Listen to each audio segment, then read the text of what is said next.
Hi, I'm Josh from Crunch Media, and welcome to Talent Talks, the podcast where we hero professionals within the talent attraction and recruitment marketing space. And a big warm welcome to Sean Allen, Key Accounts Director over at Biometric Talent. Sean, thanks for joining me. This has been another episode in the making, like a few of them. It could have taken a while to track you down, but here we are. Thanks for carving out the time. Thanks for having me, Josh, and thanks for making the time as well. Oh no, it's a pleasure. I know it's a very busy Friday afternoon for both of us for two very different reasons. So I really appreciate it. So look, we'll get straight into it. I think there's loads of stuff that we want to cover off in this episode. But as we begin every episode, the question that I ask everyone that comes on the podcast: what was the journey to date? How did you get here? How long have you got? As you can probably Only half tell, an hour. if anyone's watching rather than listening, I've been in recruitment coming up 17 years, which is terrifying. So I started out in agency, like I think a lot of us as talent people do, at a small agency called Solar Selection in Yorkshire, and I lasted 3.5 years there. Not really enjoying the BD side, but loved the delivery side. And that's when I decided to make that switch to internal. The sort of internal TA teams were starting to be a bit more prominent. So I joined Yorkshire Building Society, which seemed appropriate for a good old-fashioned Yorkshire lad, Yorkshire. which was my first in-house role, which was all sort of tech recruitment, as well as like the other tough areas, the infosec, credit risk, which I still All the don't fun enjoy ones. if I had to do it today. Yeah, exactly. And then I moved around a little bit. So if anyone looks at my LinkedIn, I'm a classic 2 to 3 year guy, get itchy feet, want to try something new. So I went to Sky, where we were was part of the team transitioning some of the tech teams from Osterley in London up to the new Leadstock office at the time. Had a very brief stint with Core Credit, but the call came from BBC, which it's an institution. You can't say no. So had a lovely travel across the Pennines to Media City. That was great. Then I went to BGSS, which was my first sort of management role as a recruitment manager there, tech consultancy for those that don't know. Then I went on to the Very Group as head of TA, in the Pennines again, but this time over to Speak in Liverpool. Luckily on a hybrid basis, because this was just as we're coming out of COVID. It's a lot more flex at that point. And then, yeah, now I've done that full 360. I'm back agency side, weirdly doing the thing I hated all those years ago, trying to ultimately bring in new clients and make sure they're looked after. Yeah, it feels full circle in a weird back, way. back doing the BD that you tried to avoid all those years ago.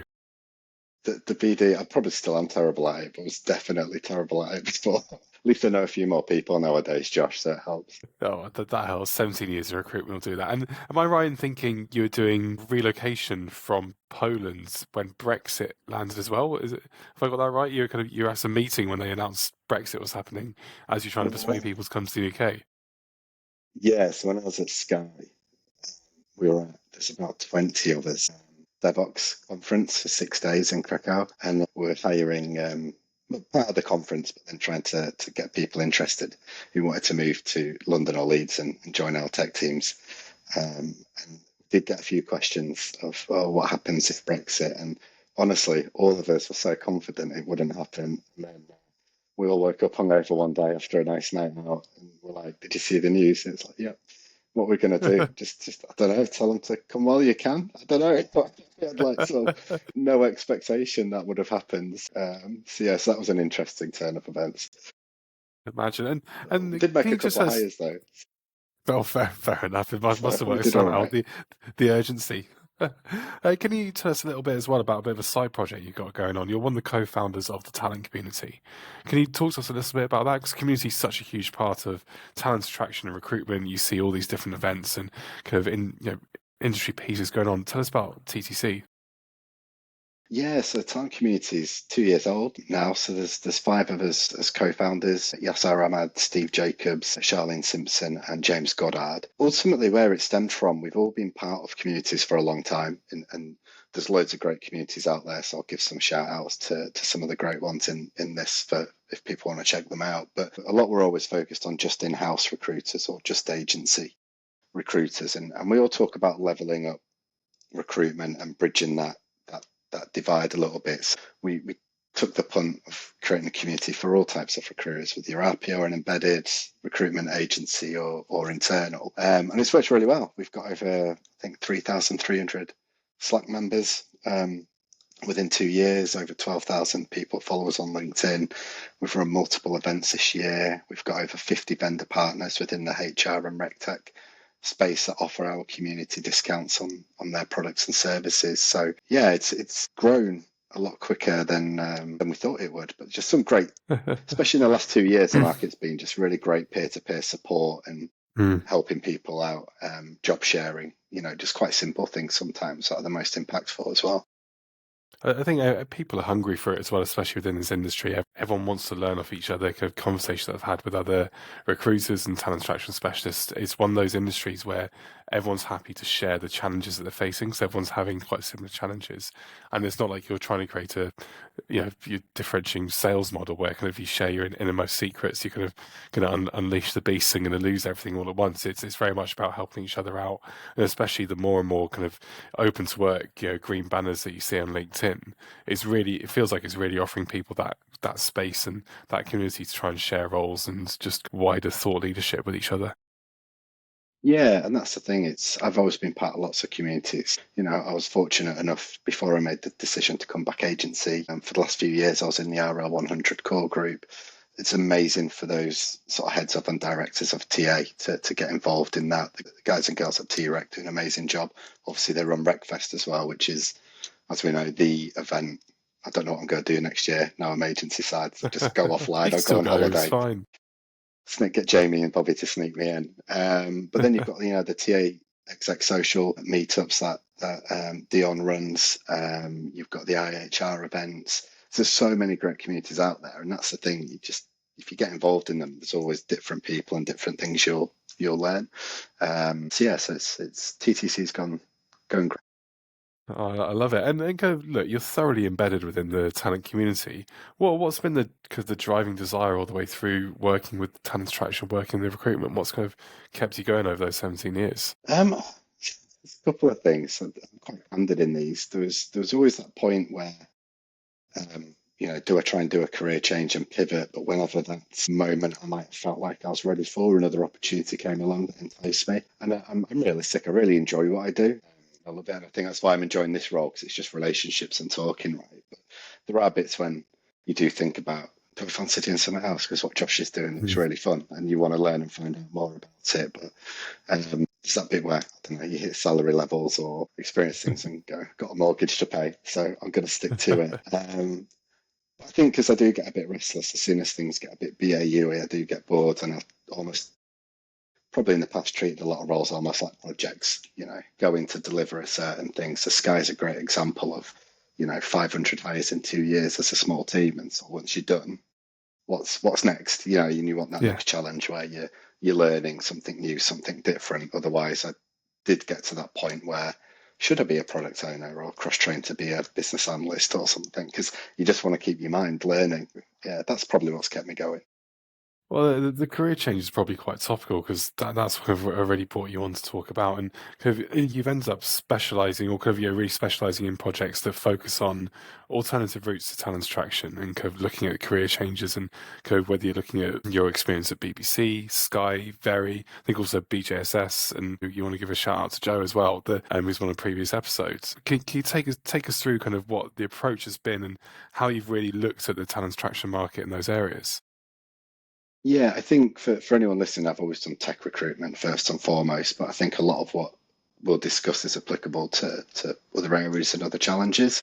I think for me, it's the old saying, isn't there, of like work smarter, not harder, right? So, if I can find different ways where I can make my life easier, I'm going to try and do it, let's be honest. And the tech market at certain points was often very candidate driven and very difficult. Everybody's trying to hire the same roles, contacting the same people endlessly. So it was always, well, is there a smarter way we can do this where we can open our talent pool, but still be getting the right levels of talent in, but we might just need to be creative in what that looks like. And I think I won't talk to BGSS because me and Joe worked together, he led all that stuff and it's all credit to him. And he'll explain it far better in the episode than I would give it justice for. But for anyone listening, if you haven't listened to Joe yet, go back and listen to Joe's episode. But I think at Sky, BBC, and Very, there was sort of three different approaches that were essentially taken. So if I start in order, I guess, from oldest role Go for it. Go to for more it. recent, Sky were a team of 4 or 5, and like I say, we're transitioning teams from Osterley to Leeds. So there was these chunks of these timelines we had to meet, but big chunks of software engineers were bringing in, 30, 40 at a time in periods. One of the teams that was moving up was Ruby developers, which once you do a quick search on LinkedIn or GitHub, there's not loads of Ruby developers out there commercially in the north of England. So, you're attending conferences, Bath Ruby, and trying to hire one from there. And then, you're going to London and tasting someone up if they want to move, or we looked abroad, and relocate. Yeah. What the main thing that really helped get the numbers up was actually going out for really solid software engineers, whether, Java or JavaScript, whatever they were preferred coding language of choice was, but then offering a boot camp when they join. So you're selling the chance to come in and get skilled up in Ruby and work with it commercially. So any engineers out there that maybe enjoyed working with it, but were doing it more on their social side as opposed to commercially, really enticing for them to go, actually, I'm gonna apply for that job at Sky. So we've made the bulk of that squads for Ruby developers by offering a boot camp, which was built by Josh Nesbitt, who's at Glean now at the time, and he ran that at Sky. So that was our way around that really difficult skill set that was hard to get in Leeds. Yeah. But actually, with a little bit of investment, it worked really well on attraction because it appealed to people who wanted to learn that and work with it commercially, but also made our lives a hell of a lot easier because we weren't having to continue to find someone in across Europe who was interested and would relocate. You're probably not going to get 40 of them in a 3-month window.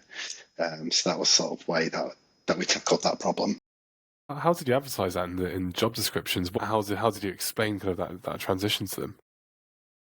Good, you're testing my memory now. I can't even remember. It probably just put something, just software engineers, will upskill in Ruby or whatever. I mean, we did have a good marketing budget that we're hiring, so it was very evident in Leeds that Sky were building a large tech team. So you had quite a lot of eyes anyway.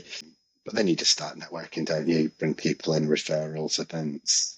Before you know it, you're in front of a lot of people, as well as proactive outreach. It's a really clever way of doing it. I think what feels quite common within the industry at the moment is that a lot of people are trying to adopt the framework of building these academies and these learning experiences to bring people into the business, because I think people are realizing that the needs and the demands of the business, those people aren't always there. Finding those unicorns, finding those needles in haystacks is very difficult and very costly. So how do you get the right aptitude in, the right behaviors in, the right talent in and skill set in, and then train them the way you want them to be?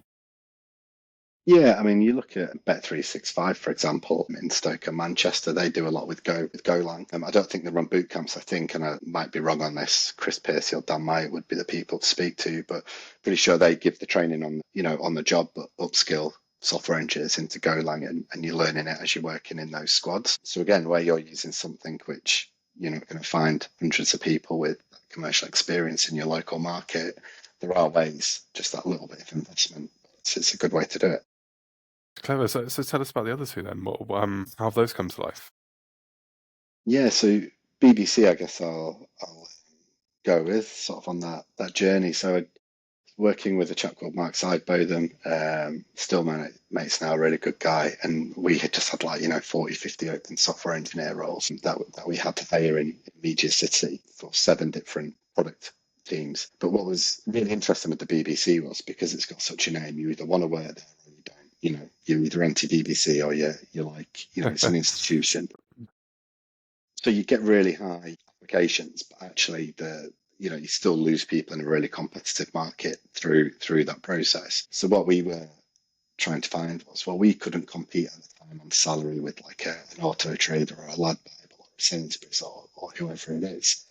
But we had really interesting products you could work on, and the fact you could then move internally between teams. So we were trying to think of how we could drive candidates that maybe not your Auto Traders aren't looking at, because they're a brilliant brand that do brilliant work, and we're sort of one of the pinnacle ones that you look at in the Northwest. So we looked at part-time. So it was pretty much a sit down with the tech directors and finance director to go, right, if we get a couple of people, say in 3 days, can we make that work, Mhm. financially? So yeah, give it a shot. We realistically thought we'll get like a lot of parents, that are maybe wanting to get back into work, but need that flexibility around childcare, or Mm. people that maybe have caring responsibilities. You did get those. What was fascinating though was just some people don't want to work full time, for their lifestyle. I think my favourite one was a young chap who enjoyed, is it caving, where you go down in Yeah, caves? yeah. So it's I not would actually literally called never do that caving. in my life. No, You watch no. all those. You watch all those horrors.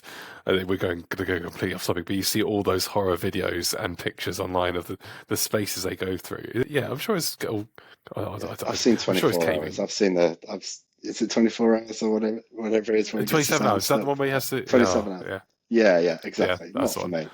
No. But for example, he liked doing that, but it meant being away at longer periods. So like a 3-day working week was perfect for him, but he couldn't find those opportunities because everybody was looking at Monday to Friday, Yeah. 9 till 5, right? And this is pre-COVID times when I worked there, but BBC generally seemed to have a more flexible approach. Like I was hybrid pre-COVID at BBC because I was traveling from Leeds to Salford, so I did 3 days and two. But they just generally had a very good approach to the sort of D&I side and the flexibility side, compressed working weeks and things like that. So we actually opened that up and we made a lot of hires that filled requirements, tapping into candidates that were finding limited opportunities because a lot of organisations wouldn't offer those part-time possibilities. And just by turning that tap on, we started shifting through our headcount with no real competition coming to offer stages because no one else was doing it. And So how quickly were you crazy. able to fill that? How quickly were you able to fill that for a headcount compared to where you were before? I was there 11 months before I left, and we pretty much got everything done, and obviously had requirements coming through. But yeah, we sort of started, once we started doing that, we started flying through it. I So it love did it. make a real difference. But It's we great had to see how buy-in off the flexible. bat. Yeah. I think that's important, isn't it? It's great to see how flexibility can impact it, but also you've got to have buy-in from the stakeholders and for them to appreciate what you're trying to achieve as well. And then, so lastly, tell us about Very. What happened there? Yeah, so when I went to Very, they were going through a big tech transformation, so over 100 live tech roles, which was where my strengths played while I learned how, volume hiring worked and retail recruitment and stuff I've never touched or tried never to touch in the past. So we were hiring a lot of permanent roles, and again, we were sort of, when I joined there, we were coming out of COVID, so everybody still had this very flexible approach. You're like, right, you've got your Monzos in London that can pay less than a London salary, but a lot more than a Northern one, and just steal everyone in fully remote roles. We were looking at a couple of things. One, how do we hit our numbers that we're hiring? But two, um, how do we look to bring in more diversity into our tech teams? Essentially, we looked at, and this was sort of driven by Sue Mosley at the time, who was in on contracting on the D&I piece, looked at career returners and partnered with them to basically go to market for sort of software engineer, data engineer, QA engineer type of positions. And when our first cohort, I think we hired 7 people in our first cohort, but these were all people that have had over 2 years extended career break. So some as little as 2, some as much as 10. That could have been for, again, parental reasons, carer reasons, ill health reasons, any reason Mm. for it. Open to all people, not just, we're called women returners, but the career returners now. But it was open to whatever men, women, whatever you identify. But it did drive more diversity in. But again, what we found was we were hiring people that were keeping up on top of their own skills outside of, in their own time. The way the program works, you give them that additional support to get up to speed when they come in role. But these individuals were just getting nowhere applying for roles that everyone else was applying for. And we're sort of getting to that point, which is heartbreaking, of just giving up their career in tech because they've been out of it for so long and no one would give them a chance, which is madness because they're all apparently doing really well. We did a second cohort. They're doing really well. They're all still there, I believe, but they're all people now that someone will go and poach because they've gone and got that experience, but wouldn't give them that opportunity or that That's investment of funny. time to begin with. There's so much talent out there, and there's some great organisations that work with career returners and others that have these schemes. But again, not everybody's doing it. So you're already not competing against 100 other companies. You might be competing against 10, to hire this talent. Fishing in that much smaller pond. I guess that goes back to what you said. 100%. Work smarter, not harder, rather than trying to bring everyone in. Why don't you look at that smaller pond? So it sounds great, and people want those opportunities as well. And it's hard. It can be so demoralising when you're trying to find those opportunities and nothing feels like it's out there. So for a business to maybe put its neck on the line a little bit more and do that is quite admirable in certain areas. We had a head of academies at the time, Chris Dawes, who built out with tech teams a lot of the learning.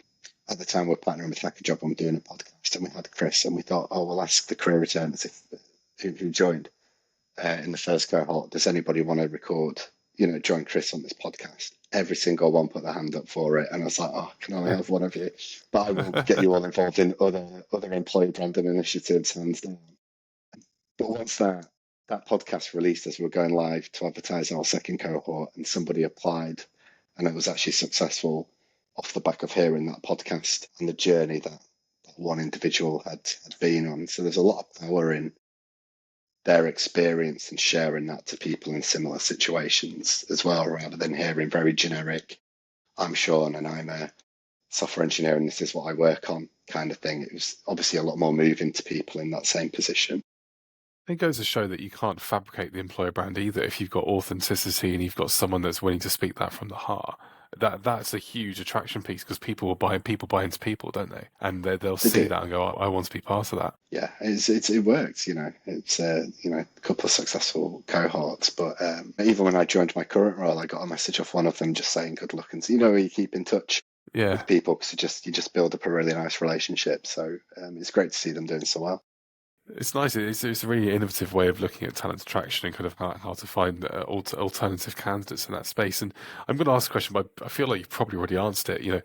What's your personal view on talent attraction and best practice? And you've talked about flexibility. You've talked about kind of building the boot camps, the academies, and to help kind of cross train those people and kind of looking at the career returners as alternative cohorts. Have I covered everything off? Have I missed anything there? Is there anything you'd add? Yeah. I think you see a lot of NAF stuff out there, don't you? Like, we only pay players or whatever, and like, what does that even mean? How do you define that? Your definition of that is completely different to other people's. So, I think for me, I've been looking at, I've worked in places where, from a tech recruiter standpoint, leaders I've had and the tech leaders, stakeholders I've had, have looked beyond the, how long have they done something and what have they done, and it's more always a lot. You've got to have a certain skill or experience level you can evidence to depending what you're going for.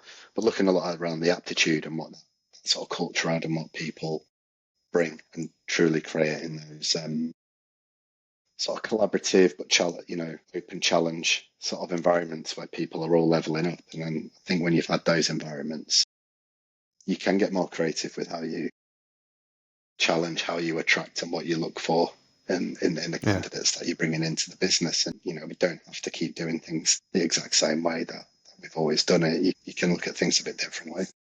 So I think it's hard sometimes to look out the box when you almost feel like you're trapped by what you're in. So to be able to apply those innovative ways of doing it, I think is genuinely fascinating, really interesting to hear. And coming down the line, what do you see as the major challenges facing the talent attraction market at the moment? Is it really being able to be that flexible in those instances? Is that what's holding people back?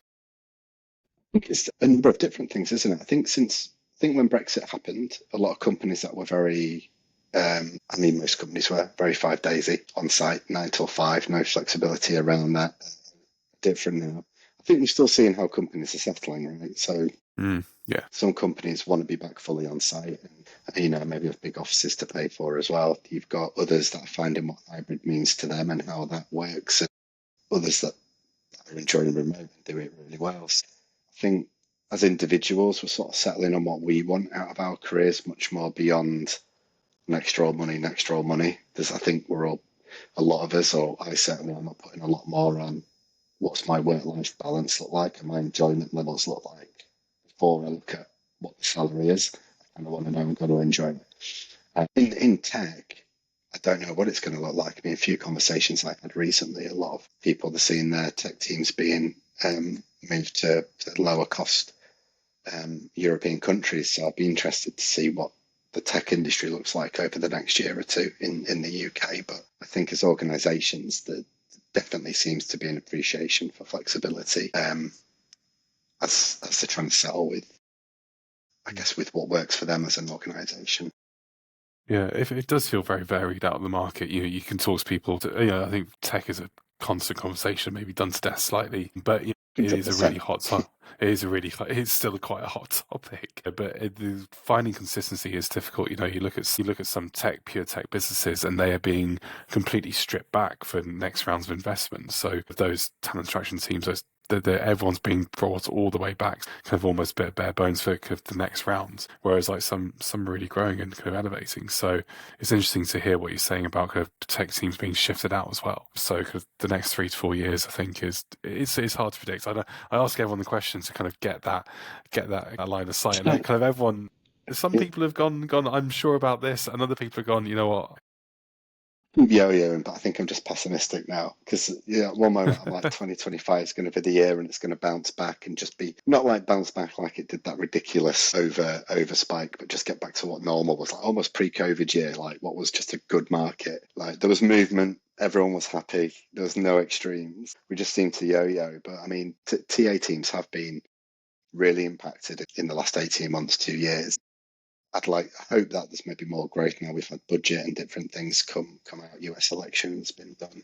And selfishly, maybe for an agency, that's where we can help to get the TA teams built back up to cope with the demand.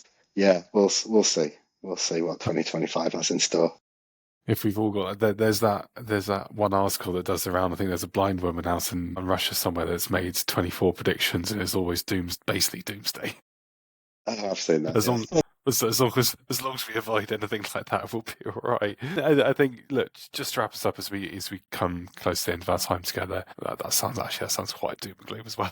As we come close to the end of this episode, would you do your journey all over again? You've had some fantastic experience and some really innovative, creative thinking, especially in talent attraction. Would you do it all again with hindsight? I would. I'd probably do things not mega differently, but I'd probably look at things differently. So I think. Yeah, I would do it again, I think. I don't know what else I'd do, to be honest, Josh. So It's all I know. You're institutionalized now. You're in the circle. And then final question: what nugget would you share out with your younger self starting out on this journey? I give myself two. The first one being get involved in more wider opportunities. So I think when I went internal, I was very siloed thinker I do my tech recruitment and I don't worry about how the rest works or get involved unless it's just helping out because I have to. I think my learning would have gone a lot quicker if I just tried to push myself out there and try to learn more wider pieces within, I guess, across the HR function, but just even in my colleagues' areas. I think I would do that differently. The other one is to remember that you won't wear blue suits forever in recruitment. You can wear jeans and t-shirts or chinos or a cardigan. Very Jason Momoa-esque. For anyone that watched this, I'll take that. No, it's a Good Friday compliment. I'm like the version you get when you order from Wish. The northern version, not from Leeds. Just a very disappointing version, yeah. Jenny, thank you so much for your time, Sean. I've really appreciated it. Really enjoyed the conversation. It is genuinely fascinating to hear that those creative, alternative, innovative ways of thinking and the approach to talent attraction. Sean, thank you so much for your time. I do really appreciate you giving it up on a Friday in mid-December. No, thank you for having me. And I've just realised because it's the afternoon while we've been talking, it's gone dark. So I do apologise. I've only just noticed. I've been staring at you the whole time, Josh. Apologies. We'll brighten up in post-production. For anyone watching, listening, please do like, share, subscribe. It's great to have you all engaging with us. So, Sean, once again, thank you so much for your time and speak to you all soon on another episode of Talent Talks. Thank you very much.